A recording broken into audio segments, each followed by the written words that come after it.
정권 교체 시 아파트 세금 정책 어떻게 달라질까요? 가상의 시나리오이긴 하지만 만약 현직 대통령이 탄핵되고 야당인 더불어민주당 소속 인사가 새로운 대통령으로 선출된다면 부동산 정책 기조는 크게 바뀔 가능성이 높습니다. 특히 세금과 관련된 부분에서는 문재인 정부 시절의 기조로 회귀하는 움직임이 예상됩니다. 민주당은 기본적으로 투기 억제, 공정 과세, 실수요자 보호라는 세 가지 원칙을 중시해왔기 때문입니다. 아파트 보유자, 다주택자, 실수요자 각각에게 어떤 영향이 있을지 세금 항목별로 구체적으로 살펴보겠습니다. 1. 재산세.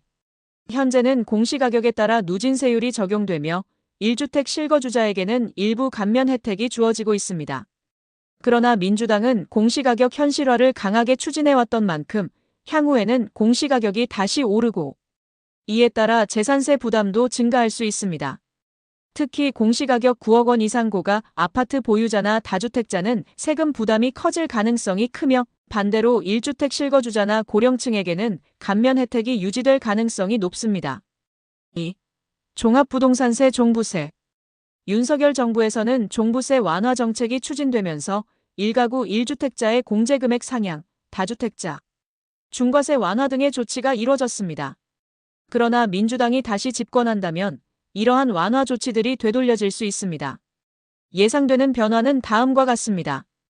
1가구 1주택 공제 기준 축소되어 12억 원이 9억 원 또는 그 이하로 낮아지고 다주택자 중과세율 부활, 법인 보유주택에 대한 종부세 강화, 시세 15억 원 이상 고가 아파트 세율 인상.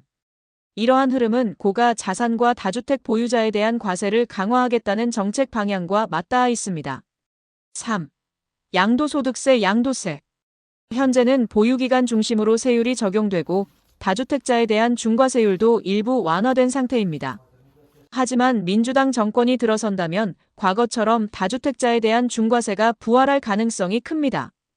2주택자, 3주택자에 대한 20%에서 30% 중과세율 재도입, 조정 대상 지역 내 주택 양도시 세율 인상, 2년 미만 보유주택에 대한 단기 양도세 강화, 장기 보유 특별공제 요건 강화. 즉, 다주택자는 매각 시 내야 할 세금이 다시 많아질 수 있다는 얘기입니다. 4. 취득세.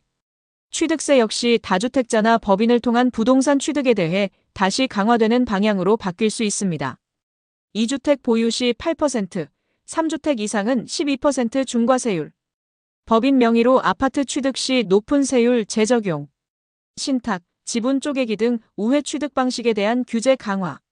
즉, 갭투자나 법인을 활용한 부동산 취득이 다시 불리해질 수 있습니다. 5. 보유세 전반 강화 앤드 공시가격 현실화 재개. 민주당 정권에서는 공시가격 현실화 정책이 다시 추진될 수 있습니다. 과거 문재인 정부는 공시가격을 시세의 90%까지 끌어올리는 것을 목표로 했고 이 방향이 다시 살아난다면 재산세와 종부세 등 보유세 부담은 체감할 정도로 커질 수 있습니다. 6. 실거주자 보호 정책도 병행될 가능성. 세금이 전반적으로 오를 가능성은 있지만 민주당은 실수요자 보호 기조도 강하게 유지해왔습니다. 따라서 아래와 같은 혜택은 유지되거나 확대될 수 있습니다. 재산세 감면 혜택 유지 1주택 고령자 등 장기 보유자에 대한 양도세 혜택 유지 또는 확대, 생애 최초 주택 구입자 취득세 감면, 무주택자 대상 금융 공공주택 혜택 확대.